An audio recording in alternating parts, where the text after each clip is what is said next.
Okay. Welcome everyone to Harvard CMSA Quantum Matter in Math and Physics seminar series. We are very grateful to invite Seth Koren from University of Chicago. He's currently a Othmer postdoctoral fellow. He'll be speaking about his recent work on baryon minus lepton number BF theory for the cosmological lithium problem. Let me remind the audience, please feel free to ask questions and interact with Seth during the talk. And that's all. So it's all yours. Thank you. Please take over. Hi, everyone. Thank you, Juven, for the invitation.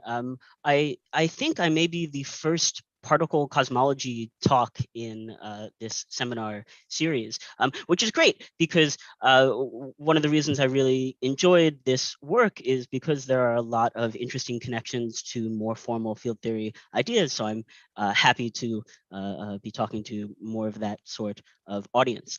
It does mean that I'm going to have to be rather broad and introductory. But my goal is to motivate the approach I've taken and then to tell a basic story about the phenomenology and along the way point out some interesting field theory. So let me start with a quick reminder of the early universe in case you don't think about it very often. We can see visually back in time with photons all the way back to the epoch of recombination, about 400,000 years after the Big Bang, when the universe first became transparent to photons. From recombination, we see the cosmic microwave background, and the CMB is a fantastic success story of precision cosmology. It's hard to overstate how much fantastic physics we've learned from the CMB, and including lots of fantastic information about the sorts of new physics that could be around. Now, the setting of the lithium problem is Big Bang nucleosynthesis, which is the prior phase transition when nuclei are formed. And BBN is a really remarkable theory for a lot of reasons. For one, it intimately involves all four of our forces. The story of Big Bang nucleosynthesis is that the strong force wants to bind nucleons together into nuclei. And cosmologically, it has to fight against the gravitational expansion of the universe and the weak decays of the neutrons, and then the electromagnetic repulsion of the protons. So everything's involved. And furthermore, once you know the standard model and nuclear physics, and if you allow me to use the CMB in my prior, then BBN is essentially a zero parameter theory. It's a cross-check on how well we understand the universe, and one that takes place many orders of magnitude before the CMB, where we really know what's going on very well. So I think it's an important thing to get right. And how are we doing? Well, I have some plots from this fantastic review from a couple of years ago folding in the Planck data. So here I have the theoretical predictions for the primordial abundances in purple and the observations in yellow. On the left, we have helium-4 with 2 protons, and you can see we do great. On the right, this is the one that should really impress you. We have deuterium with 1 proton, and even though it's down at a level of 1 part in 10 to the 5, we do perfectly. And this, again, is a really great success of precision cosmology and nuclear physics. But there is one more observable that we have that constitutes more or less our semi-direct evidence for the universe far before the Big Bang. And I've dramatically hidden that, and it's lithium, and with 3 protons. And this enormous discrepancy constitutes the lithium problem. Now, you're perfectly correct to think about systematics, systematic uncertainties that might be responsible for this, and people have been since 1982. The situation remains murky at best. I'm happy to talk more about systematics and astrophysics offline or in questions and answers, but for the purpose of this talk, what I'm going to do is assume that the discrepancy really is as the data suggests, and explore what sort of new physics could be responsible. And people have thought about new physics ideas to explain this before, especially after WMAP in the mid-2000s. But in my view, these all struggle, if not fall down, because they don't do anything that sort of uniquely chooses lithium. They end up, what they want to do is they change the physics going on at BBN, and they end up sort of unavoidably messing everything up a little. And especially in light of now how precisely we know the deuterium abundance, that's just not allowed. So last year, I set out to think of if there is anything that could sort of invariantly choose lithium to affect. And admittedly, that's somewhat of a crazy thought for a particle theorist. And indeed, I expected that this was just going to be a fun sort of model building puzzle, and I'd need to use all sorts of wacky ingredients. And rather, I've been incredibly surprised that the theory I found and I'll go through is incredibly close to the standard model. So I'm going to start with the standard model. I'll remind you of the discrete global symmetry enjoyed by the standard model fermions, especially a point to a subgroup of baryon plus lepton number. And then I'll ask if there could be a discrete gauge symmetry in the infrared for the standard model fermions. I'll point to baryon minus lepton number. And I'll write down the simplest UV completion for that discrete gauge theory, which is just an Abelian Higgs. And so the microphysics is remarkably simple. But the phenomenology is very rich. And I try to detail a lot of it in the paper I put on the archive last month. For now, I'll try to tell a basic story of the scenario and point to some interesting field theory that is responsible for the phenomenology I'm playing with.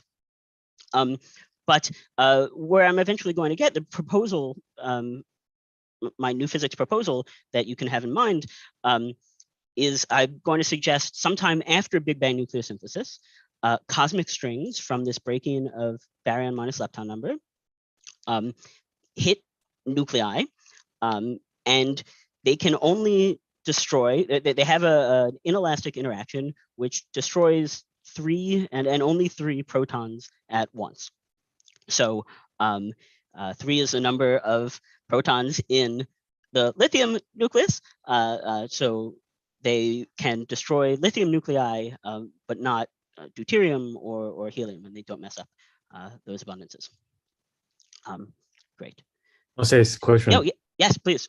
I'm not familiar with the data you showed in the previous slide. Can you say a few words how the experimentalists measure this, and what are those this number are, and also how they how the theories are making this prediction. Good. Sure, I can say a bit more. It really is very complex and a whole industry, and many academics have devoted their entire lives. The theoretical predictions are really nuclear physics in the early universe at finite temperature. Is the main sort of theoretical hurdle to understand which elements will be produced. I don't know the nuclear physics in detail, and thankfully that's not going to be necessary for my talk. I put here, this is just a figure from an intro astro textbook on the right.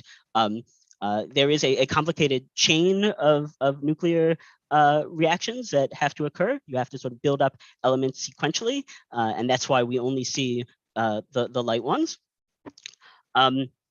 And indeed, there's been tons of nuclear theory devoted to this. And at this point, you might worry about nuclear systematics, and that was a worry a couple of decades ago. At this point, the nuclear physicists have checked every possible sort of reaction, and the nuclear physics is not responsible. Observationally, good. We're predicting theoretically the primordial abundance, but observationally, to first order in cosmology, we can't really measure anything. All we have access to is today, somewhat. At least when measuring sort of abundances of elements. And so you do have to look at relatively close by astrophysical sources of these or environments of these elements.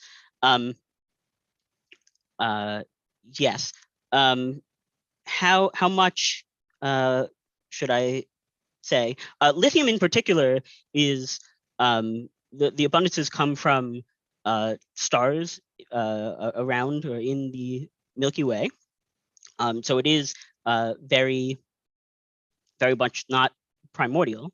But in 1982, that first measurement showed that there is a there is what's known as the Speat plateau. These two astronomers, Speat and Speat, looked at lots of old metal poor stars, and you'd like to and they want to measure the lithium abundance, and from just basic stellar dynamics, for cold stars, the convective zone of the star reaches from the atmosphere all the way down into the core, because of course we only measure the very outer surface of a star. So in cold stars, you think that the elements that were originally in the atmosphere can be convected inwards and destroyed. But eventually, for hot enough stars, they have an inner radiative zone that's convectively stable. And so the atmosphere, stellar atmosphere, cannot be convected all the way down to hot enough temperatures to destroy it. So they noticed this was a good way that you could measure the primordial abundance of lithium. If you went out and you measured a bunch of stars at the lithium in a bunch of stars at different temperatures, then you should see for cooler stars, there's a drop-off where some of the lithium is getting destroyed. But for hot enough stars, that should level off because then the lithium cannot be convected deep enough to be destroyed by the interior. And indeed, this is precisely what they found in 1982, the Speat plateau, because it's flat now with the temperature.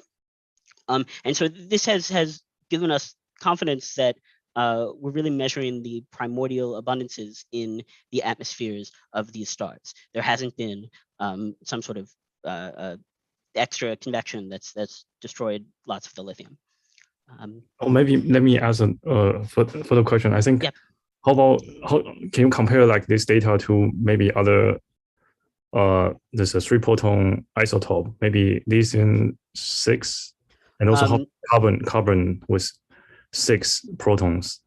Those Good. types. So in fact, these are the only 3 data points we have for BBN. Lithium-6 actually isn't created during Big Bang nucleosynthesis, and anything heavier than lithium, I think there is a prediction for beryllium, but it's down like another 5 orders of magnitude. I don't believe there's any hope of measuring it soon, and none of the heavier elements are created. So yeah, thank you. That's also an important point. We don't have to worry about messing up elements with more than 3 protons. So that's an important point. But suppose does it make sense to consider like 6 proton, which is also 3 times 2 of proton, like carbon or some other isotope, which maybe you know which one is a good one? Yeah. Will this also affects the similar based on your prediction that? Yeah. In terms of the late universe, sure. If when we want to get bounds on cosmic strings in the current day from direct detection experiments, indeed, you're going to have to extrapolate from the case of lithium to larger nuclei, and we can talk a bit about that at the end. But yeah, in the early universe, there's nothing else to worry about. Things like carbon, really all the heavier elements aren't created until 1 billion years later, when you have the first stars that have then gone supernova and emit those metals, as astronomers say, out into the universe. So I think, thanks very much. I think you can keep going. Good. No, good. I appreciate it. There are there's a lot of cosmology here. It's good to have those things in mind. So let me see. So this was sort of where I'm planning on going. So I want to start actually with proton stability, which is an important topic, but one that isn't discussed all that much these days. Now, our theoretical bias from studying simple grand unified theories in the 80s is that the proton is unstable. And this was great news because it meant we could build these fantastic, enormous detectors to look for proton decay and have experimental access to very UV physics from seeing their decay rate. But over the last 40 years, we've been surprised to see the proton hasn't been decaying. We haven't seen proton decay. All we've gotten instead are better and better limits on the lifetime of the proton. So I think that it's worth remembering that in the standard model, the proton is indeed exactly stable. Now, if your QFT textbook said anything about this, it might have said that standard model electroweak non-perturbative effects only destroy 3 baryons at once, which is true, but normally that's treated as some sort of accident. But in fact, if the proton's stable, there should be a symmetry responsible, and indeed there is. All we have to do is look at the ABJ anomalies of the standard model classical global symmetries, baryon and lepton number, with the standard model gauge group, which I have on the right here. NG is the number of standard model generations. And as is familiar, the baryon and lepton number coefficients, anomaly coefficients, are the same. So if we take baryon minus lepton number, we have an anomaly-free global symmetry, and it's exactly conserved by the standard model. But you'll notice that since we have multiple generations of standard model fermions, if we compute any anomaly coefficient for a symmetry that at least is generation independent, then it's going to be a multiple of 3. And so that roughly means that there's an extra Z3 worth of anomaly-free symmetries in the standard model. And indeed, there really is a subgroup of order 6 of baryon plus lepton number that is exactly conserved in the standard model. And I'll mention Juvin in particular has had some recent papers around this that are interesting. But okay, so you might say, why? Okay, I'm just rephrasing something that we know. But once you know what the symmetry is that's responsible, I think it's very well motivated to consider extensions to the standard model that respect this symmetry.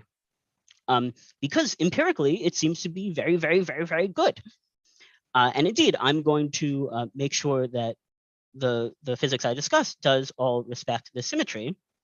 And in fact, the thing that chooses, the way that 3 is picked out is indeed just by the standard model itself, by virtue of this factor of 3. And all I'm going to do is respect that symmetry.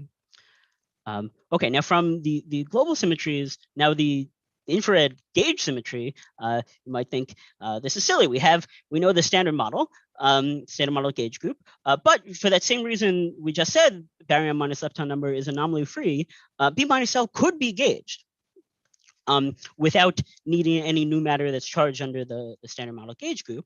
And so it's an empirical question as to whether or not it is.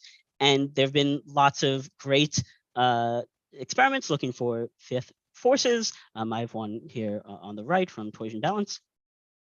And of course, we don't see a fifth force. There isn't another massless boson in the infrared. So those constraints imply that if it's gauged, then it must be broken. It's not unbroken at low energies. It's not a good symmetry in the infrared. So you might say, great, now we know it's definitely just a standard model gauge group. But not quite, because if we have an unbroken subgroup of B minus L, this of course is still anomaly-free, and it doesn't come along with any of those pesky massless bosons that would cause fifth forces. So it's perfectly consistent that the standard model could have the standard model fermions could enjoy some additional gauge symmetry, a discrete gauge symmetry in the infrared. Now, this audience probably doesn't need this warning as much as or explanation as much as my usual audience, but discrete gauge theory tends to scare a lot of particle physicists, including myself a year ago. So I just want to say that in fact, discrete gauge, at least a ZN gauge theory, is incredibly simple. It's something that we could teach in an intro QFT class. I just take the U1 abelian gauge theory for B minus L, and I hit it with a field that has charge greater than 1. In this case, charge 6. I'm going to choose to be compatible with the proton stability symmetry. And then if I do a transformation a gauge transformation by an angle 2 pi over 6, then the Higgs field is going to be invariant. There's a Z6 subgroup under which it isn't charged. So when it condenses and gets a VEV, it breaks all of the continuous symmetry, but it does not break this subgroup under which it isn't charged. And so there is an unbroken discrete gauge symmetry in the infrared. Now, you might say, okay, sure, but it's discrete. We don't have new massless particles, so who cares?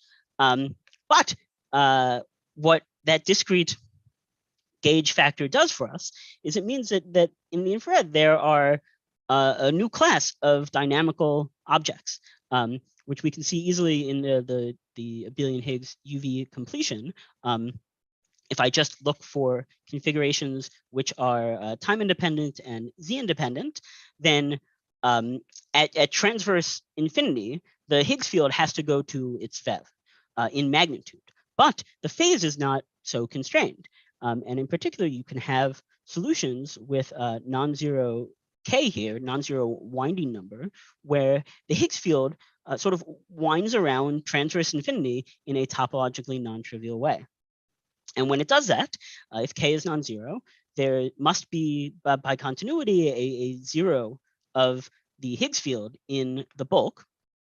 And indeed, you find that there's a tube of radius roughly the inverse VEV, in which the Higgs field is pushed back up to the origin, and the symmetry is unbroken. And additionally, if you look at the Abelian Higgs equations of motion, it sets that there is a fractional magnetic flux running through this cosmic string, which I think is lots of fun, because that means that the cosmic strings are idealized solenoids. They're a tube with some magnetic flux going through them. And so there's a discrete Aharonov-Bohm effect.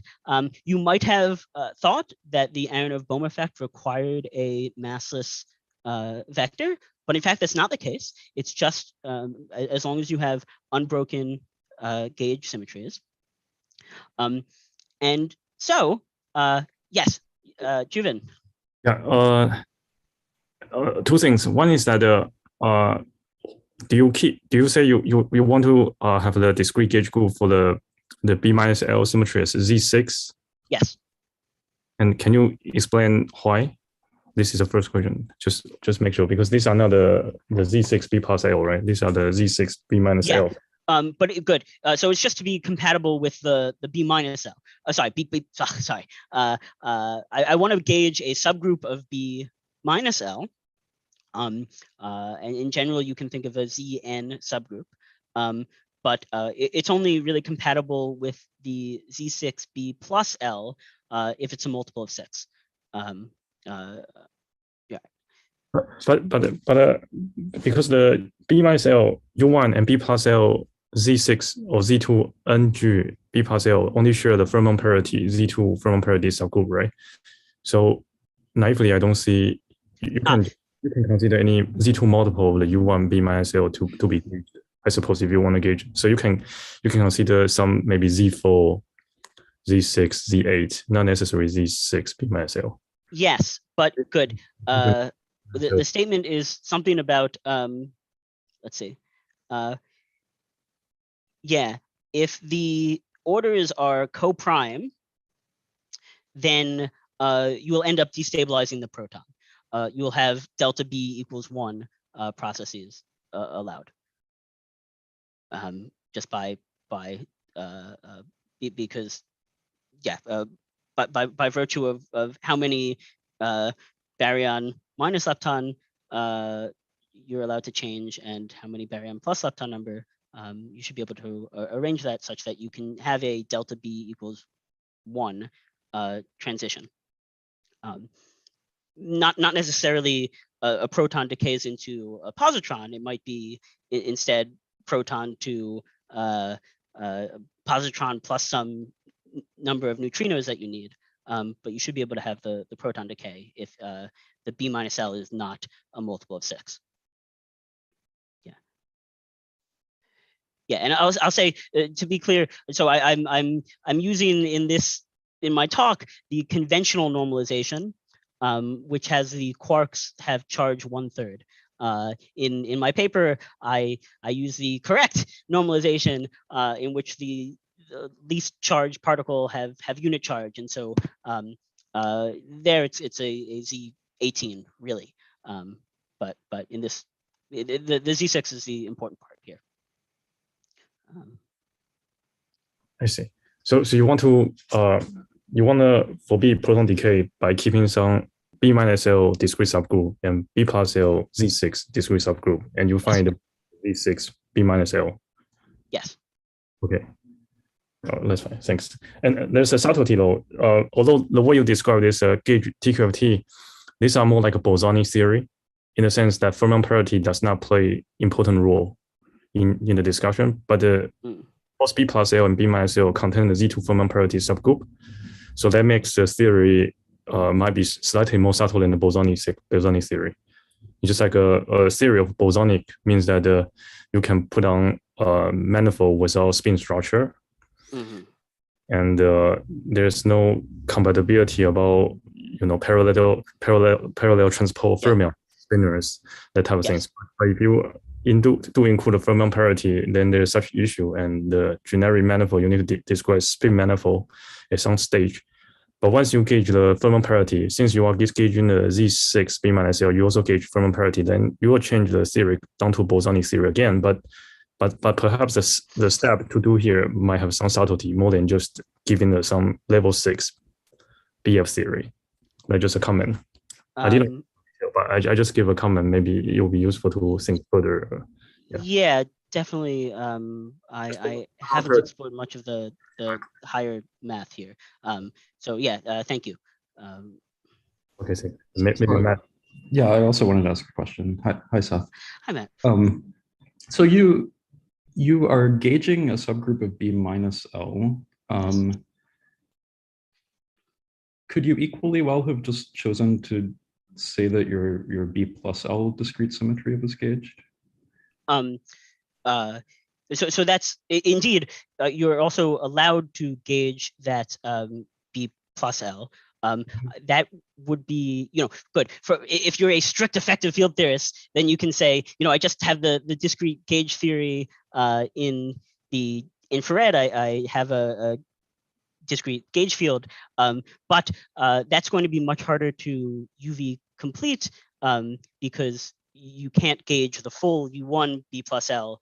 Well, I mean, without adding new particles change to the standard model. So you could. One doesn't have to be gauged. I mean, we could just have a fundamental discrete gauge theory.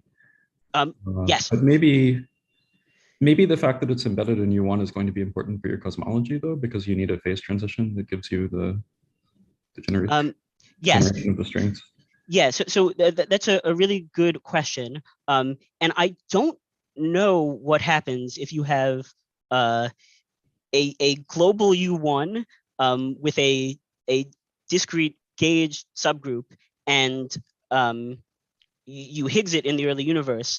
I'm not sure, and I haven't been able to find a study of whether what sort of cosmic strings you get in that case, or whether they'll have the same phenomenology. But indeed, I think that's an interesting possibility that I would have written more about if it didn't scare particle physicists so much. I mean, there are theories with discrete gauge symmetries, and they come with associated strings, and the strings can be sort of more fundamental objects. They don't have to be the solitonic kind of strings that you get in the case where you start with U1. But I guess in that case, I don't actually know what mechanism would produce them cosmologically. We can't just say there's a phase transition in Kibble-Zurich and all of that.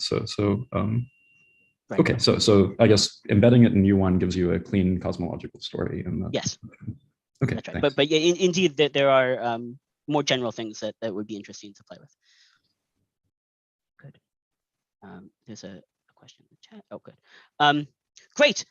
So, yes. Between this B minus L discrete sectors, and because that contain Fermion parity, so when you gauge it, you will also partly gauge this B plus L discrete subgroup of Z2 Fermion parity. Mm-hmm. Right. Because Z2 Fermion parity is a normal subgroup of the Z6 B plus L. So you will the outcoming theory might just have some discrete Z3 B plus L without containing Fermion parity. Yeah, good. And so what I actually talk about in the paper, it's cleaner to say that I'll start with a U1 B minus L gauged, and then there's this extra Z3 lepton number. And then there's no intersection of the two. I think I mentioned this in my shorter paper where I talk about just the global symmetry of the standard model. And another comment is that in a sense, I feel this is good to have the both B minus L and B plus L has only discrete subgroup instead of a continuous U1, because if you want to UV complete, I suppose the U1 gauge theory might have some Landau pole you need to worry. Is that a valid, legitimate discussion in this case? Yeah, in principle, yes. We already in the standard model have a Landau pole issue. So I'm not all that worried about creating another one. But indeed, if you wanted, it would be very interesting to explore if there's some non-abelian version group in which B minus L is embedded that you could do this with. I think that would be interesting. Okay. Awesome. Great. So I think I said the things I wanted to say on that slide. Good. So yeah, these cosmic strings, it's a tube inside which the symmetry is unbroken, and there's fractional magnetic flux flowing through it. Fractional, so it's stable. They wouldn't be destabilized by monopoles or anything. We really have a discrete version of Aharonov-Bohm, just because you have an unbroken gauge symmetry in the infrared. This is going to be important for the phenomenology for just the same calculation that Aharonov and Bohm actually originally did. Cosmologically, we're going to have particles hitting this cosmic string, and what they found is that there's an enormous elastic scattering cross-section modulated by the product of the Zn charges. Good. So that will be useful to know. And let me just, because I put the words BF in the title, let me just very briefly make the connection if you're familiar with both things. The BF theory is the universal low energy description of a Zn gauge theory. And you can find it explicitly from the Abelian Higgs just by going to the far infrared and then dualizing the Goldstone mode roughly into a two-form gauge field. And you have this topological theory now with just the one-form gauge field you started with and the two-form gauge field and no propagating degrees of freedom. Now, when you usually think about pure BF theory, you think of it as a theory that describes Wilson lines and Wilson surfaces. And so in that language, what I've done by writing down the Abelian Higgs theory is upgraded these to dynamical objects in my theory. And I'd say you should think of, or you can think of the BF theory correlators as computing just a generalized, fully covariant version of that discrete Aharonov-Bohm effect that you can use to quantum field theoretically describe a sort of interesting generalization of linking numbers. Okay, but I'm happy to talk more about BF theory offline. It won't really come up that much in the rest of my talk, to warn you. But now I want to talk a bit about the phenomenology of cosmic strings. Let me just on this slide very briefly go through what the sort of timeline is. At high temperatures, you're in the unbroken phase. You go through the critical temperature, and strings are created cosmologically in that phase transition. Because of the Aharonov-Bohm effect we just talked about, there's a long period where the strings are friction dominated because they're bouncing off baryons and leptons. But eventually they start free streaming. And there's this very interesting non-trivial dynamics of strings, these cosmic strings at least. And it's that whenever they hit each other, they have to cut each other. They intercommute. And so when a string interacts with it, hits itself, it chops off a closed loop.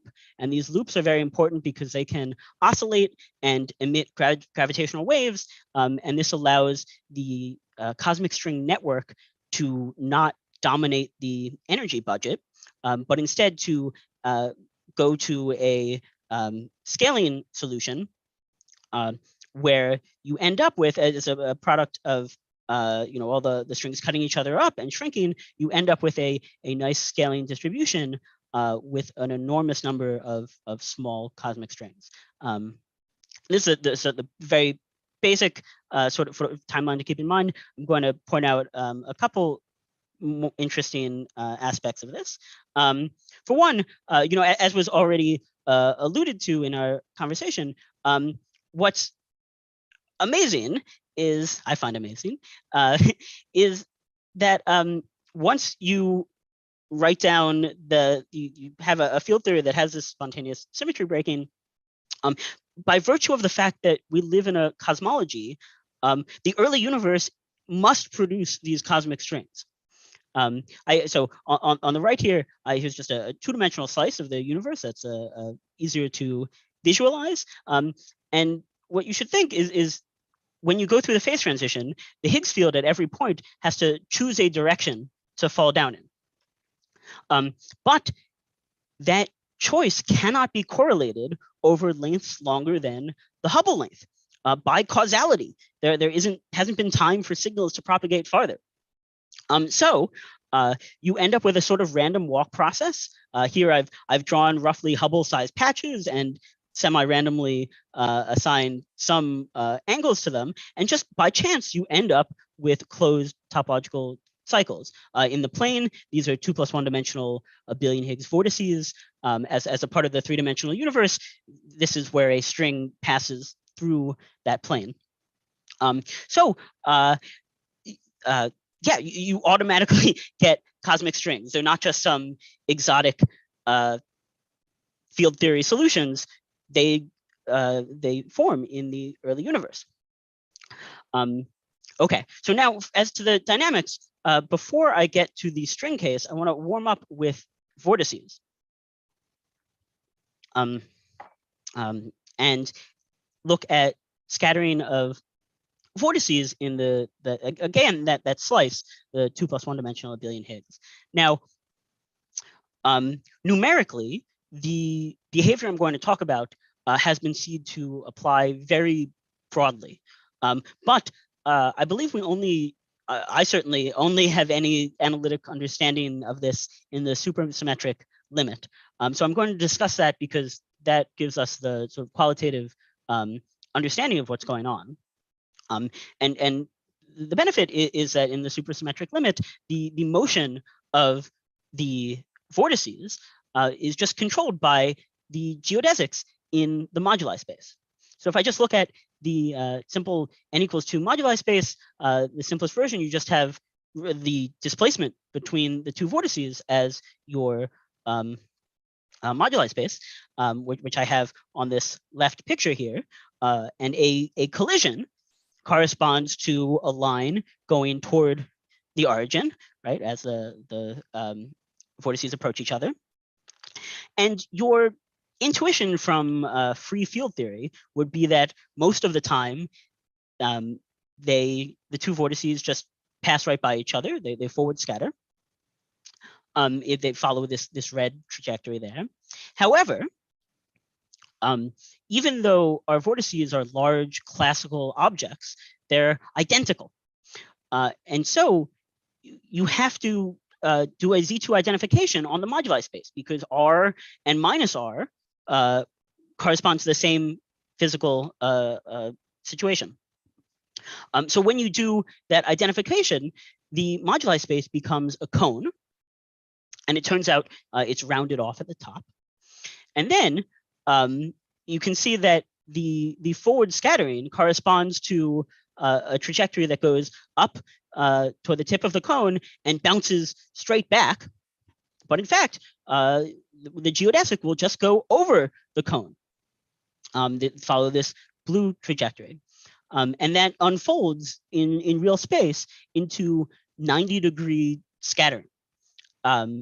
So indeed, supersymmetric vortices in 2 + 1D always undergo right angle scattering, which I was really amazed to find out and surprised that I hadn't heard of. I think this is really fascinating. But the point of discussing the vortex case is that I want to upgrade this to cosmic strings and understanding the 3 + 1 dimensional case. Now, it's a bit harder to visualize this. Or yes, Juven, before I go on. The little n there, n = 2 moduli. Yes. What's little n here representing? Oh, just two vortices. I mean, I guess you'd say it's the winding number 2 sector of the moduli space. Yeah, but I'm just interested in two vortices coming at each other.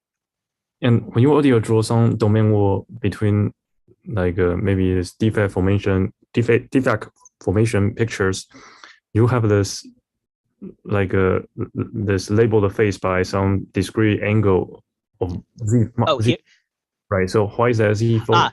Oh, good. It's not Z4. It's U1. But I didn't want to just randomly generate numbers from 0 to 2 pi. This is just so that with only 4 options, you can more easily see where the closed cycles are and where they could all relax to the same value. So just a simplification. Yeah. But how is that related to the discrete gauge theory you mentioned? Maybe in this case will be Z6, level 6 BF series, is that right? Yeah, I'm not sure. The picture you mentioned about the BF theory, you are trying to gauge the Z6 B plus L. So you have a level 6 BF theory. Yeah. Well, so this is the angle that the Higgs chooses to fall down in, roughly. So I think the discreteness here is just for simplification in terms of visualizing where there will be closed cycles. Yeah, I wouldn't put any more value on it. But how is that related to the BF theory? Just this picture, I just make sure, because what's the logic from? I mean, this picture isn't necessarily. I mean, you would have this same picture could be used to represent the global cosmic string case, or the case where you go from U1 down to nothing and you don't have a BF theory in the infrared. This is just a simplified picture of different Hubble patches choosing different angles for the Higgs to fall down in. Yeah, and then I mean that's how you're going to end up in the cosmic string case with these non-trivial configurations where the Higgs phase winds around some tube, roughly. Does that make sense? Hopefully. Oh, okay, but sorry, but why this? What's the meaning for this label for the angle? I'm not sure I understand that. The meaning, yeah, okay. So I'm imagining a very simplified phase transition where in Hubble-sized domains, the Higgs falls down. The expectation value. Well, the background value of the Higgs field just falls down in well, here I've just chosen one of 4 directions, but really it's one of any direction. This is really, you should think in this patch, the Higgs is at V e to the I pi over 2. Because to be in the ground state, you to locally be in the ground state, you need only for the VEV to be for the Higgs field to go to its VEV in magnitude, but it can choose different phases, and that you're still locally in the ground state. The appearance of these topological defects is, well, a global consideration when you have domains where the Higgs field has takes on different complex values, and you can end up with these cycles. But what's this theory then? I'm not sure I understand. What exactly is this theory? What's the field theory for this description of this slide? I mean, so this is definitely a very toy picture, but I think this would describe any sort of cosmological breaking of U1 down to a discrete subgroup, or even not a discrete subgroup. Yeah, really, this is just good. Really, this is just the Higgs mechanism in cosmology. I think that's all that is needed to get this picture. Okay, I see. But yeah, maybe we can talk more about this. Yeah, well, let me understand. You are starting from abelian U1 Higgs, and you want a Higgs down to Zn, and then these are some way you are thinking about the domain wall between the vacuum. Is that the picture? No, so there aren't domain walls here. This is, I mean, good. You're very right. This is an enormous simplification just to evince some topology. In reality, there aren't sharp boundaries between different Hubble patches. But I'm just trying to get across that there's no correlations on longer than Hubble patch. You're right. Good. In the situation I'm actually considering, there aren't domain walls. Thank you. That's a good point. Yeah. Good. Great. So so we saw the vortex scattering in 2+1 dimensions, and I want to upgrade this to 3 dimensions. It's a bit harder to picture because it really is you need the 3 dimensions. But on the left here, I've drawn cosmic strings coming at each other into and out of the plane. And I'm zoomed in on the place where they will intersect. And the important point is that you can look at different 2-dimensional slices of this, on which it looks like the 2+1 dimensional abelian Higgs. And in some of these planes, for example, this green plane that I've drawn, the 2 fluxes of the strings pass through in the same way, in the same direction. And so on that 2+1 dimensional slice, it looks like vortex scattering, like we just saw. And so those 2 zeros of the Higgs field have to undergo this 90-degree scattering that we just talked about. However, on the red plane, the fluxes pass through this in opposite directions. So the collision on this plane looks like vortex anti-vortex annihilation. And afterwards, the red plane should not have any zeros of the Higgs field on it. Now, you might need to stare at this image for a couple minutes, maybe after my talk, to really see this for yourself. But you can convince yourself that the only interaction, the final state, consistent with these different slicings is one where the strings intercommute, where you end up with the strings exchanging partners, or roughly they cut each other. Good. So this, again, I find really remarkable. But the important point is, yeah, you have strings cutting each other up, and when a string self-intersects, it's going to chop off a loop, as I talked about.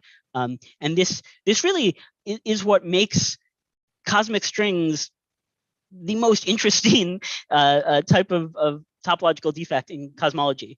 With monopoles or domain walls, we know that roughly we don't have any around today because they would have overclosed the universe.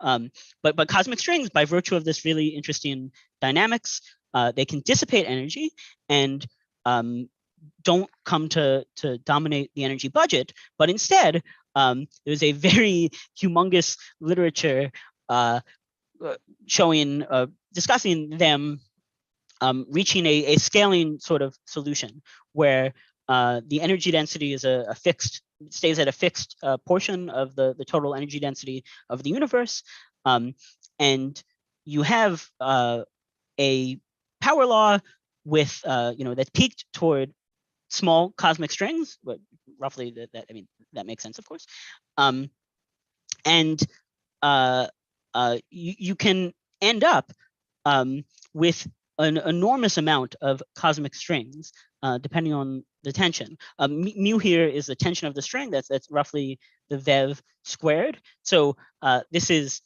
G mu is V squared over M Planck squared, roughly.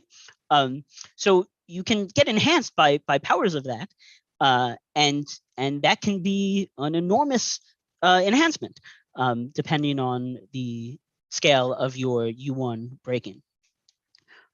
So that's going to be that's phenomenologically important. Great.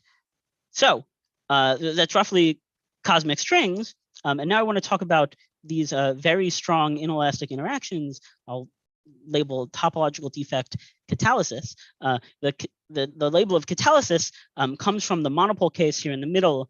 Kalin and Rubikov showed that in a grand unified theory, monopoles catalyze proton decay in the sense that if a monopole hits a proton, it decays.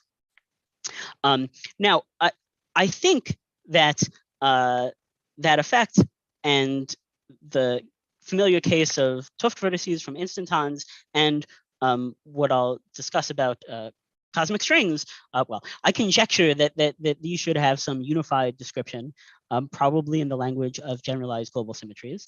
But I don't have it, at least not yet.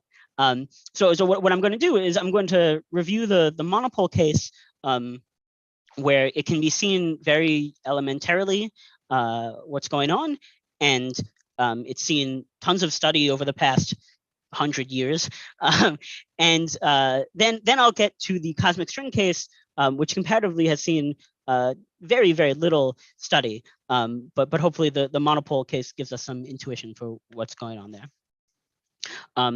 Good. So just from the far infrared, and I mean very far infrared, let's look at non-relativistic classical electrodynamics. And I write down just the Lorentz Force Law for, yes. Oh. I think I want to make sure the logic, I can follow everything about the Z2 energy discrete gauge theory. I kind of not sure what do you mean when you draw those this pages, Hubble pages. And I think in the end, you want to argue the lithium problem can be somehow solved if you have this discrete Z6, maybe B minus L gauged, only the B minus L, not the B plus L. Is that right? Is that yes? Okay, your direction, just discrete Z6 B minus L gauged. Yes. And yeah. Good. So maybe, okay, I'm not a condensed matter physicist. I don't even touch metals. But you know, in the lab, you could look at a U1 a metal or whatever with a U1 symmetry at high temperatures and cool it down to go through the phase transition. And if it's I always forget the orders. If it's a smooth crossover, then, you know, in the lab, you'd say just the entire metal or whatever all goes to the same direction in the internal space, right? And this slide is really just saying that cosmologically, you just can't have the entire universe choose the same internal direction because of causality, because the correlation length can't be more than roughly the Hubble distance. So that's what makes, so in the lab, you could presumably you could cool down your metal in a way that it goes through the phase transition and it doesn't create any topological defects. But in cosmology, you can't avoid producing topological defects. This is also why, I mean, the monopole problem exists in grand unified theories, because just by virtue of having that pattern of symmetry breaking, you're going to produce them in the early universe, more or less. Let me make sure, what exactly is the energy spectrum of this theory? So if you only have this ZN BF theory, okay, then the spectrum will be looking like Hamiltonian zero sector, only has ground state degeneracy, topological degeneracy. And on a closed manifold without any cycle, just like a sphere, then the degeneracy will be 1 if there's no symmetry breaking. But if you able to put the theory on a torus, maybe the universe has some S1 cycle in several directions as a torus, let's say the three-dimensional spatial torus, then there will be n to the cube number of ground states. These are the zero. Good. These are not ground states. Yeah. Then above that ground state for the TQFT, there's only an energy gap, and above that gap will be those string excitations you are talking about. And the string is one thing which has the space-time wall sheet, and there's a wall line over the particle of the Z theory. And those line operator and also the surface operator can be classified. and that's all the spectrum. But here you are introducing something that I don't see from this theory. So I think either I don't understand what exactly the theory you are talking about, or maybe you bring down from some theory Higgs down to Z6, but there's some random of the other things you didn't introduce to me, and but you are talking about that thing. So that's a missing link. I don't understand. So I think I think you've got it. You end up here. It's just with locally you're in the ground state, except that you have these defects, these cosmic strings that you've created. Is the cosmic string here a gap? Is gap? Yeah, they're massive. That's right. There's a gap. Yes. And what's this angle again? You say there's no angle, but you draw the angle and you say there's some U1, but what exactly? What is this? Yeah, so I'm considering the spontaneous symmetry breaking of a U1 theory, right? So there's an internal angle that the Higgs condensate chooses, right? It goes to the ground state has the Higgs at its FeV in magnitude, but there's a angle that's arbitrary, and locally, indeed the angle is arbitrary, and you're still in the ground state, whatever you choose, but globally you can, if you have closed cycles in the internal angle being chosen at various space-time points, then the entire Higgs field cannot relax to the global ground state, but rather you end up with topological defects with some number of these cosmic strings that indeed are massive. Maybe this is still in the U1 phase, not the ZN gauge theory phase. Maybe that's what you're trying to say. I suppose the thermal phase. So it's not a Higgs down to V6. But is that picture important? Maybe I shouldn't derail you to talk about this.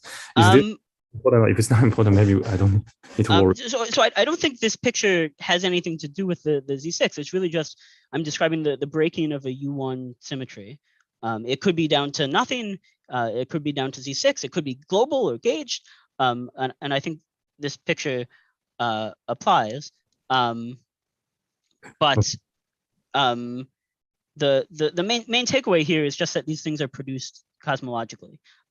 So maybe we can return to this afterwards, and for now just have that takeaway. I have a way to understand this, but thanks. Bye. Thank you. Please go on. Yeah, sure. I'm happy to discuss it further. It is a very interesting point, I think. Okay. Catalysis. Great. So first, the case of monopoles, far infrared, non-relativistic classical electrodynamics. I'm going to write down the Lorentz Force Law for an electron moving near a magnetic monopole. And what you can find, and what people found 90 years ago or something, is that in the presence of both the electric and magnetic charges with some vector algebra, you find that the conserved quantity is no longer just the angular momentum you thought it was, but there's an additional contribution from the electromagnetic field. And you could write this down essentially by symmetry. It's the product of the electric and magnetic charges, and it points from one to the other. And this immediately poses a serious puzzle, because let's just consider shooting an electron at a monopole. Then again, your intuition from free field theory would be that most of the time you just go straight through, you forward scatter. But that if you were to forward scatter, then r hat discontinuously changes sign, flips as one goes past the other. This would violate angular momentum conservation. So in fact, you must have inelastic interactions. There must be some boundary conditions on the monopole that pairs up fermions of different chiralities so that the spin flip can make up for this change in the electromagnetic angular momentum. And so in this language, the simple grand unified theories, they, as mentioned previously, they don't preserve this symmetry that protects the proton in the standard model. So you can have boundary conditions that cause proton decay. And so since we could argue that you need the inelastic interactions from the deep infrared, there cannot be any UV scales suppressing this. The UV just supplies these boundary conditions. And so you end up with a strong scale cross-section, just really coming from the size of the proton, a strong scale cross-section for a monopole to hit a proton and convert it into a positron, to catalyze proton decay. Now, once you've learned the Topological monopole, we can understand it also from that perspective.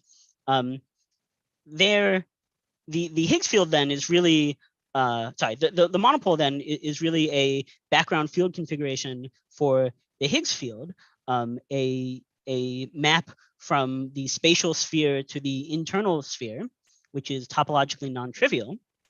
And that means that roughly the Higgs field sort of Higgses the internal and external rotational symmetries together.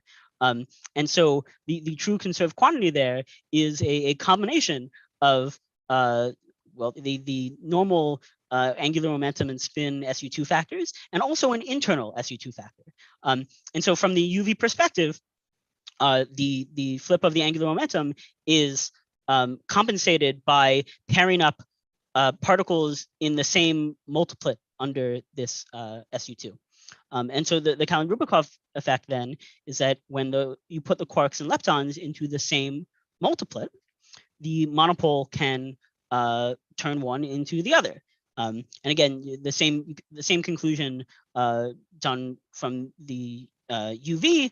You have a strong scale cross section for monopoles to hit protons and cause them to decay, which is very fascinating. And there has been, you can see by the number of names I've written on these slides, there has been tons of intense study of this because it's such a fascinating effect over the past 90 years or so. Unfortunately, the case of cosmic strings has seen far less study. But there's this great paper by Alford, March Russell, and Wilczek in '89. And what they do is they have a cosmic string of some gauged U1 broken down to Zn, and they have a leptoquark condense on the core. This is just a scalar chi here, coupling both to a lepton and a quark. And this violates that global symmetry of the standard model, but that's normal in grand unified theories. And what they do is they compute that if you send in a quark, there is an enhanced cross section to inelastically scatter into a lepton. And in this cross section, Q is the Zn charge of the incoming state. So in particular, when your incoming state, your incoming quark has maximal Zn charge, because you can only go up to n/2 in a Zn theory. When you have maximal Zn charge, again, the scattering is unsuppressed by any UV scales, just like in the Kalin-Rubikov effect. So very interesting. This is not quite what I want in this case, because as we said, they violate the standard model symmetry that protects the proton. So instead, this is what I just had. Instead, I'm going to have a scalar condense on the core that has B plus L charge 6. So it only breaks the approximate global U1 B plus L down to the exact standard model discrete symmetry. And okay, because you have a scalar with a large charge, it can only couple to 12 standard model fermions at once. And so you don't quite have a nice Yukawa coupling like they did. But you can shuffle around the partons into a form where you have one fermion, one spinner for the 3 protons and one spinner for the 3 electrons, and then it looks rewritten in a form like the Yukawa interaction. And well, as to why you might think this should be semi-representative of what actually happens, in cosmology, the situation we're interested in really is 3 protons being delivered to the cosmic string in the nuclear potential well of lithium nucleus. So that should make you feel a little bit better about this rewriting. But then what I infer from this mapping is that indeed, for cosmic strings with this choice of breaking patterns, you're going to have cosmic strings catalyze interactions which destroy only 3 protons at once and turn them into positrons. Yes, we have a question. Can you just clarify your notation here? I'm having trouble following it. On what, for example, can you just go through the diagram on the left there and just explain what you're doing? Yeah, good. Sorry, I'm not. Good. I haven't given my table of the charges, but good. So as an effective field theorist, in effective field theory, if I write down chi has B plus L charge 6, B minus L charge 0, so then I could write down the dimension 19 interaction with the standard model fermions. That's the lowest one allowed by all the symmetries. And what I've done here on the left is give a UV completion with some additional scalar leptoquark-ish things that chooses one of those particular operators to generate. Omega Q is the diquark, omega L. These have the same gauge charges, but just different baryon plus lepton charges. Omega S is a singlet, and yes, can interact. Okay, so again, just to be entirely clear, the expression on the right for L interaction, that's a schematic thing. You don't actually have a field psi with a label 3p. You really mean 3p right. Worth of fermions, and that is a 18. It has 18 fermions in the operator. Yes, and then you're just inducing that through some additional fields, which you're going to tell us later or not. Yes. Okay. Yeah. Indeed, this is definitely very schematic. Okay. I'd like to. It's clear now, though. Thank you. Okay. Yeah. No. Thank you for the question. I'd like, but it is worth emphasizing. I'd like to do this better. I'd like to do a lot of things better. But it's not entirely clear. There isn't, of course, a 3-proton bound state that I can really match to in some normal way. So what I want to consider is, these omega fields, these additional scalars, they're going to be heavy outside of the string when in this B minus L broken phase. But inside the string, when B minus L is restored, I want to consider them being light. So you don't think that there should be any extra suppression. And really, this diagram is just providing that UV boundary condition in the same way that the grand unified theory provides the UV boundary condition for the catalysis by magnetic monopoles. But yes, definitely there is theoretical uncertainty here. It is not a precise calculation by any means. But well, I think next, now that I've told you about cosmic strings and this catalysis, we can try to answer the question of whether the numerical quantitative question of whether there could actually be a large enough rate of lithium being destroyed. Well, the answer, I believe, is yes. We have tons of cosmic strings from this scaling solution. And the catalysis cross-section is very large. Oops, sorry. Now, yeah, again, to be clear, there's lots of theoretical uncertainty, especially as the evolution of cosmic strings on small scales. And definitely, I have not done any sort of precise calculation on the previous slide. You know, what I've tried to do here in terms of the behavior of cosmic strings is choose a benchmark that is sort of standard in the literature and agrees with the things I can find. But the takeaway, you know, it's perfectly fine to be skeptical of the precise numbers. There isn't any precision in, you know, finding that it works for around 10 to the 8 GeV. But the takeaway is that I'm not living like very close to some unitarity boundary or something. If you think that the cross section should be suppressed by a bunch, that's fine. It will move the VEV to get the right number density of cosmic strings a bit, but won't affect whether or not this works. Good. Yes. So now this is just slightly more information. Oh yeah, please. I know somewhere. Maybe go back 2 slides earlier when you try to. I think Matt Strauss was asking. Yes. These are the button interaction is a 12 fermion interaction, correct?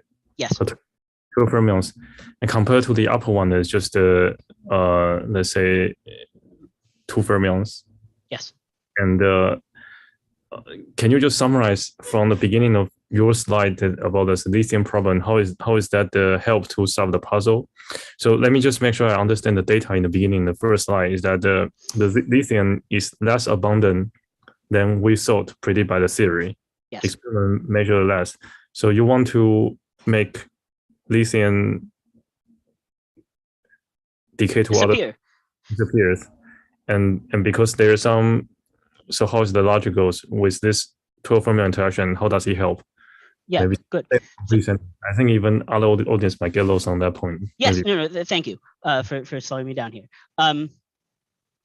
Yeah, the point is from the symmetries of the problem, you know, really just the standard model symmetries, you can only destroy 3 baryons at once. You can only send 3 baryons to 3 leptons.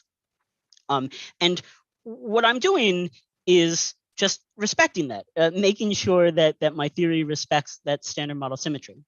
And so then when these topological defects, the cosmic strings, have these interesting interactions with fermions that are very, very non-trivial, they can cause inelastic interactions that, again, destroy 3 baryons and produce 3 positrons.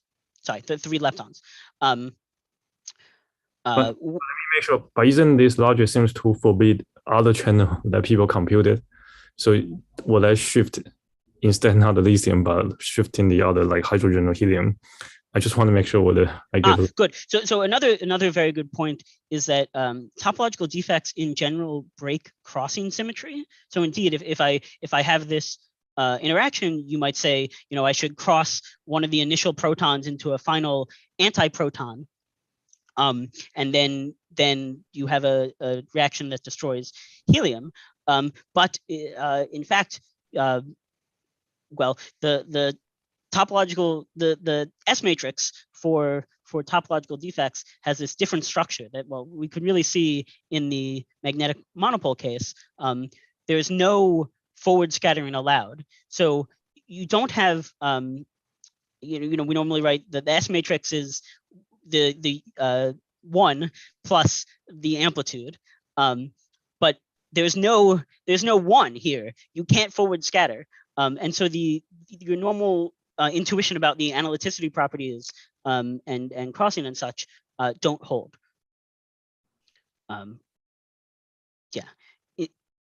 in the magnetic monopole case, you can also just think of it, from this extra contribution to the angular momentum. If you had a magnetic and an electric particle in the initial state, there'd be this extra contribution. But if you crossed one of them to a final state, that extra bit would disappear. And so that they're not, you don't have the normal crossing symmetry that you expect. Sorry, I don't get your answer, but let me ask my question again. It seems like you are trying to impose some discrete B plus L symmetry in the interaction.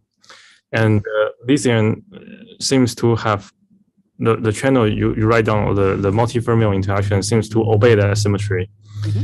And however, it will forbids other one that may not, the other channel, the other interaction term may not respect that symmetry. Yes. So if you impose that, it seems like forbid other interaction.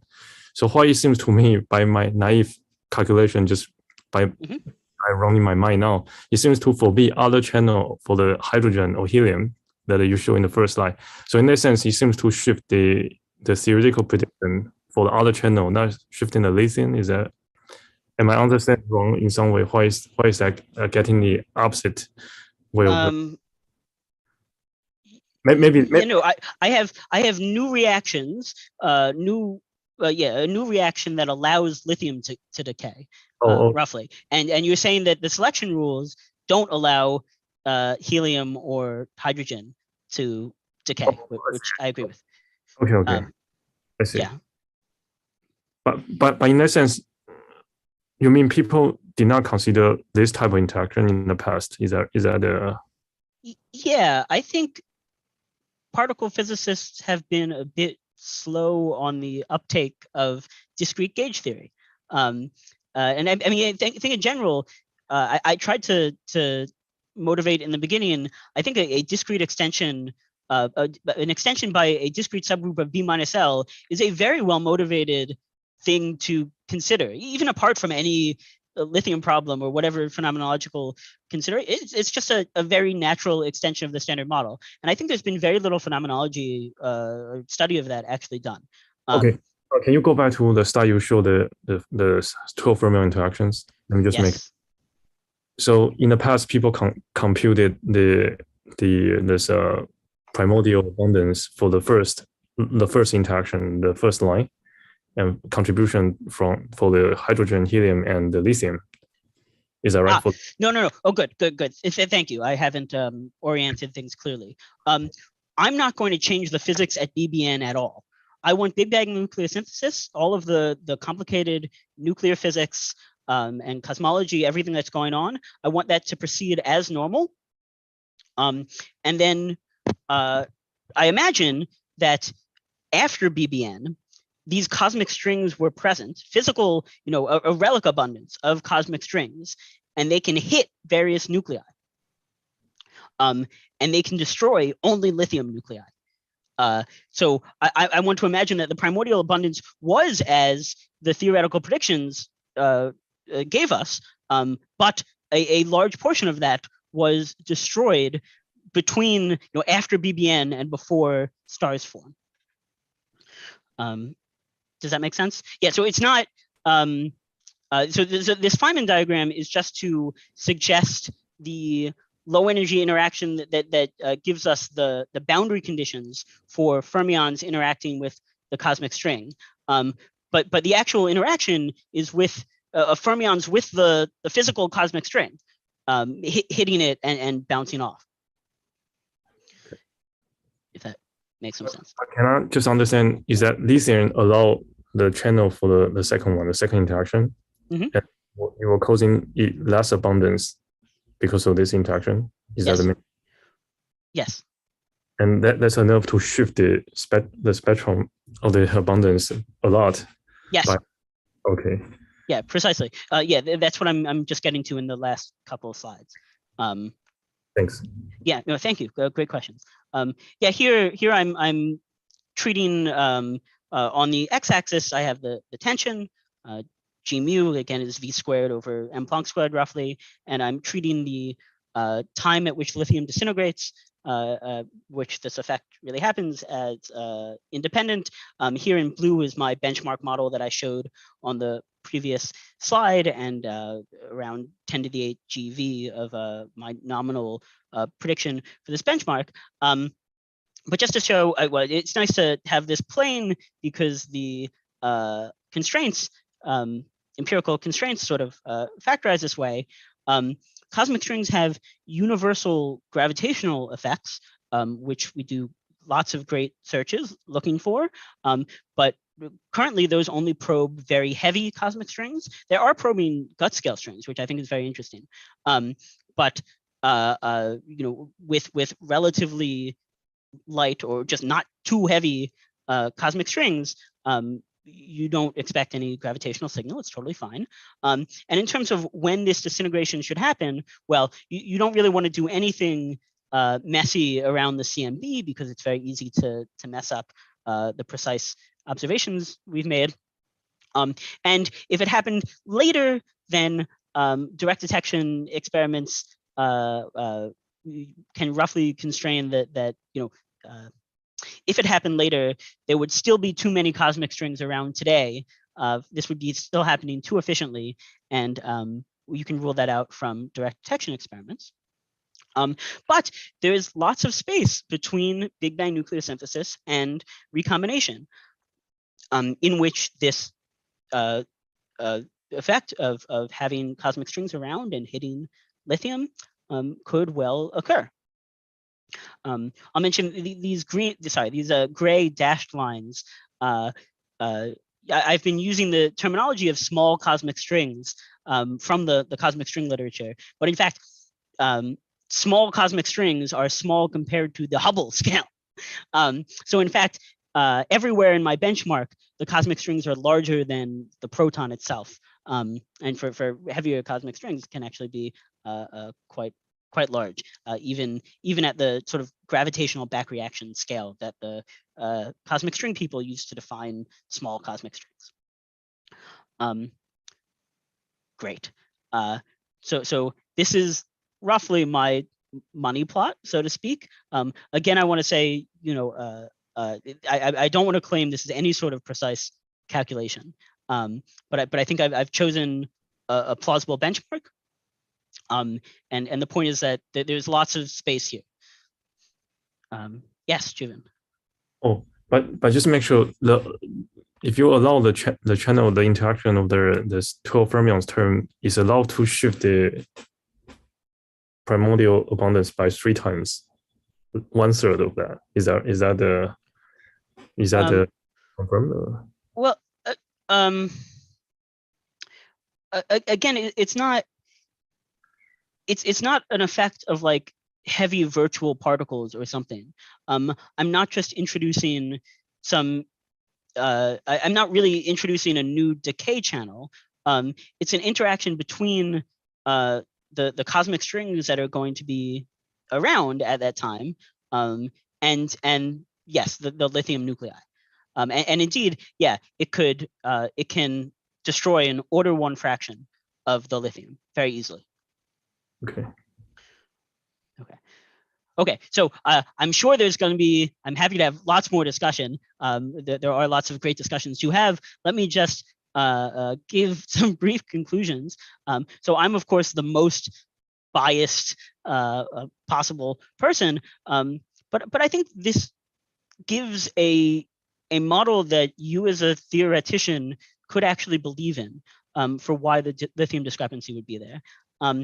And I'm again still very surprised that I found this so close to the standard model.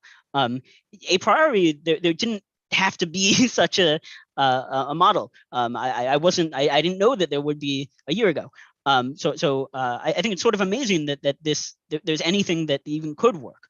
There are, as I've said, you know, lots of things that deserve more study, especially around topological defects, which I think phenomenologists have to think about more. Again, the advantage of the advantage that we now have over our advisors is that we have this technology of generalized global symmetries, which I think deserves more phenomenological attention. And finally, for fun, let me note that if I have a lead nucleus with 82 protons and a cosmic string hits it and destroys 3 of them, now it's a gold nucleus. So this is literally alchemy. But with that, thank you all for your attention, and I'll be happy to continue discussing. Thank you very much. Thank you, Seth, for the very nice seminar. Very interesting result. And question from the audience, please. Any comments, suggestion, whatever. Feel free.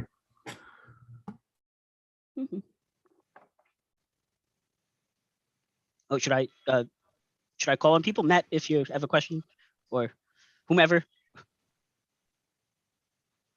I was going to ask a question, but I saw the other Matt unmuted himself, so I thought he was. No, go ahead. Go ahead. I already asked him. Go ahead. Okay. Yeah. So I would like to understand better this catalysis by the string. So would I. Okay. Yeah, I agree. In the case of the Kalin-Rubikov effect, there are a few different ingredients that show up, which I think are all somehow related to each other. But there's the fact that in the monopole background, the fermion has an S wave that just kind of falls into the monopole core with no barrier. Yes. There's also a close relationship between Kalin-Rubikov and anomalies. Yes. I'm not immediately seeing why there would be an analog of either of those things in the case of these discrete cosmic strings. So are there analogs of either or both of those aspects of Kalin-Rubikov? Good. So anomalies are involved in Kalin-Rubikov, but to some extent, I think of the anomaly as just allowing the anomalous boundary condition. And my picture for sort of what's going on microphysically is that the grand unified theory leptoquark provides a dyonic degree of freedom on the core. And so what happens, I think Polchinski has a really fantastic paper sort of distilling the problem just down to fermions interacting with a dyonic degree of freedom.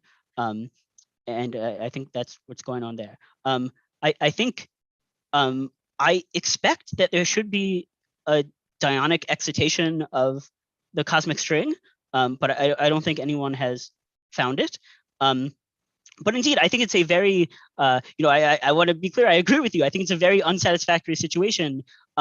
We have, there are these, that paper from Wilczek and friends that I mentioned, and maybe a couple other ones around the same time, but they set up a real nice quantum mechanical scattering problem, and they solve it, and they find this enormous cross section. But to me, I've been able to glean very little sort of conceptual understanding from what's going on. So I'm happy to know that it definitely happens. I definitely would like to understand better precisely why. So in particular, when they study this string, do they find, is there any sort of like localized chiral excitation that lives on these discrete? Good. So I expect that, so I forget if they comment on this at all, but indeed, I expect that you have, what do I want to say? I expect that the condensate on the string core is indeed providing a sort of charge zero mode that can carry off the difference in quantum numbers between the incoming and outgoing states. And you're saying that zero mode is a mode of a bulk scalar field in this case, not a fermion. Yes.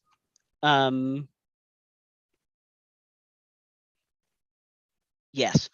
I mean, so you end up with superconductivity, Witten's, and both, what they had and what I chose to mirror them is a bosonic superconductivity from the condensate. To be clear, in my case, it's not normal superconductivity. It's a global baryon plus lepton number current that it superconducts. But yes, that seems to be what's going on. There has been, I've seen, I think they speculate on it, and I've seen other speculation that it should be really a property of just the discrete ZN theory somehow, or maybe the BF theory supplemented with some minimal, light fermions or something. But so that speculation is out there, but it's not entirely clear. And I haven't been able to find the argument in just BF plus fermions. You might need to, it might be that the scalar that they thought was just something they could do, maybe that scalar on the string is actually needed to get the effect. But I wish I had the argument for you. In a perfect world, well, in a different world, I spent a few more years on this before writing anything. But then in that world, I also didn't get another job. So some compromises. Okay, thanks. Yeah, I'm curious. I'll try to think more about this because I've been gradually understanding Kalin-Rubikov finally, and I would like to understand this too. Yeah, it's a fascinating set of things, and I'm signed up. I'll be at Harvard in early August. I'm sure there'll be lots of fun talk about related topics. Thanks. Thank you. Well, I don't have a sophisticated question because unlike the other Matt, I don't understand Kalin-Rubikov, so he'll explain it to me in the fall. But in the meantime, I'm just missing some basic understanding of the phenomenon here. Can you go back to the page with the complicated Feynman diagram, just so we have something to look at? Yes. So I'm confused here about how the rates scale with anything in the problem. It seems to me that in the end, if I understood correctly, you're just putting an overall lambda QCD scale in. Yes. But it would seem that your effective coupling little lambda here has all sorts of mass scales in it from these omega objects and so forth. So how do I reconcile those two statements? Yes, good. This interaction that I've written on the right with this Lagrangian, that's really if you were to integrate out those omega scalars around the vacuum, then this is the sort of interaction you get. And indeed, there'd be a bunch of powers of lambda QCD over whatever the cutoff is, or the mass scale. But the purpose of this interaction is really just to specify the boundary condition for this inelastic scattering. I'll say again that this is not precise, but the inside of the cosmic string and the outside are in different phases. So it's perfectly possible, depending on the couplings to various scalar fields, that the omegas are light inside the string. And so then I expect that they can provide that boundary condition on the string without a ton of suppression by their masses. I see. So it's the fun. So the limit where the masses are large is the limit where their masses are large on the outside. Yes. And so it's a non-analytic. There's some non-analytic behavior as you enter the string. Yes. Okay. Yeah. Actually, And there's no model building obstruction to actually setting that up as far as. No, good. So the model dependent thing that I've done here to sort of target this toward the lithium problem is I've chosen leptoquarks such that you only generate the interaction for the right-handed fermions. So then I can get around SU2 left, and I can have the string destroy 3 protons and not neutrons to neutrinos. Although that would be an interesting generalization to include as well. Okay, thanks. Yeah. I think follow-up question: what is chi and what is the dimension of this chi? Chi is just a scalar that condenses on the core of the string.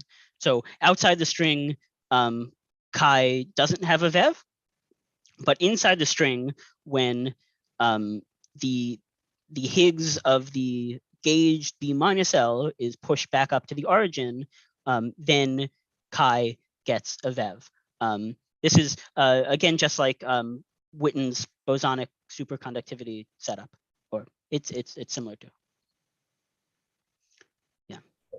And just make sure, like the quote you say in the left-hand side, the cosmic string of U1 B minus L, just make sure that U1 B minus L is also broken by the vortex string. Is that right? Is that a picture of the U1 B minus L as a vortex string, and so the U1 B minus L is broken, and the B plus L also broken, at least down to a discrete sector. Is that right? Yes. I mean, B minus L, to be clear, is unbroken inside the string. But yes, outside the string, B minus L is broken, and inside the string, I'm breaking B plus L just down to the standard model part that's exactly conserved already. Okay. Yeah.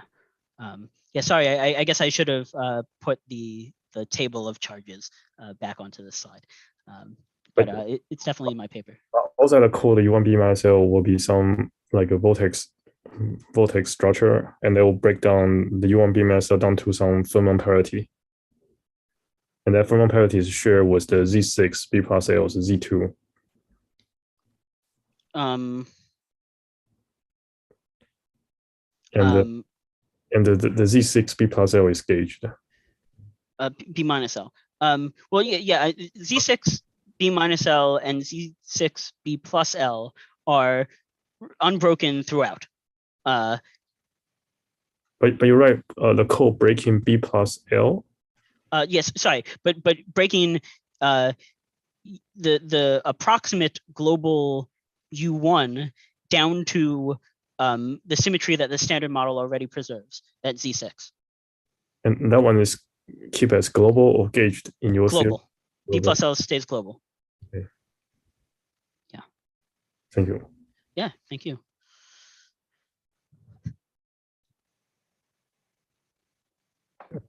Thank you very much. Yeah, this has been great. I have another question if nobody else does. Please do. Yeah, please go ahead. This is a question of principle. So I'm trying to understand this point about crossing and the lack of it, and the stability of helium. So, supposing I have a helium nucleus and there's a quantum fluctuation that makes a proton-antiproton pair. Okay, so this combination now encounters the string. Now, why can't I annihilate the 3 protons, turn it into an electron as a positron, and I'm left with an antiproton? So why can't I turn it to an antiproton and 3 positrons through this quantum process? Yeah,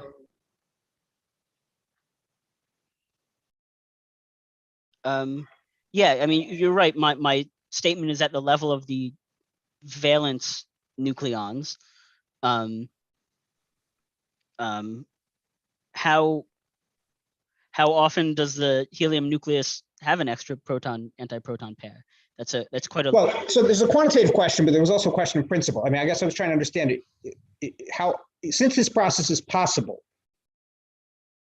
how can there be what exactly is the crossing argument or lack thereof? I don't quite understand what's being said. Your statement said the magnitudes are not the same. Yes, that's my statement. Yeah.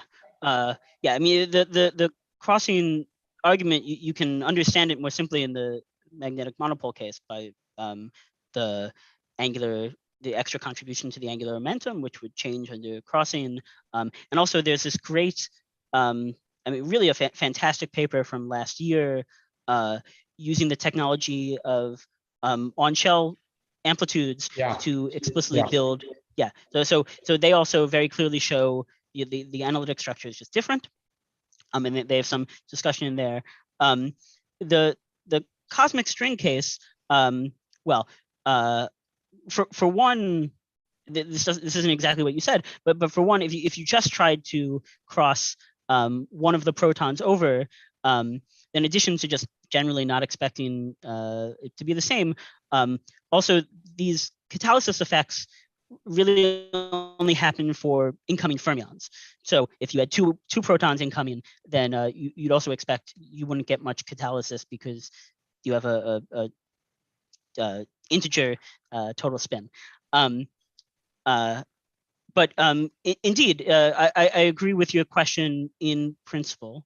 If there's a quantum fluctuation that has more protons momentarily inside a nucleus, then indeed you could. I think you're right. You could scatter. You could do it then as well.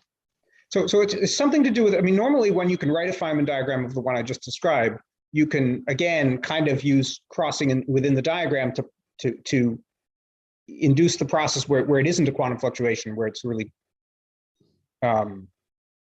tree level with a photon loop correction to a tree level process. Yes. But you say the existence of the string itself breaks that part of it, and so you can't do that at all. Yes. Okay. In this on-shell, I'm getting some weird feedback.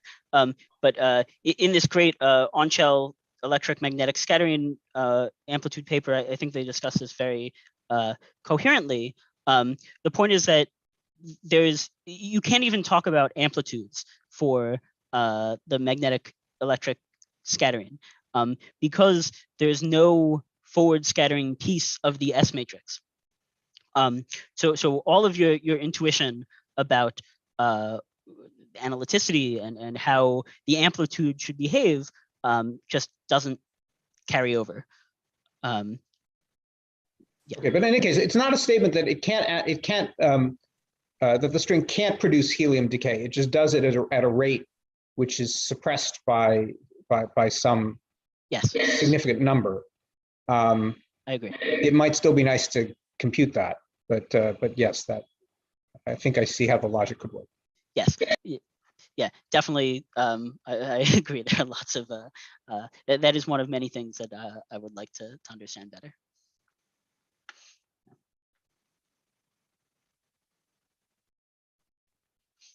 Okay, if no more questions, let us say it again. Thank you very much. Thank you again.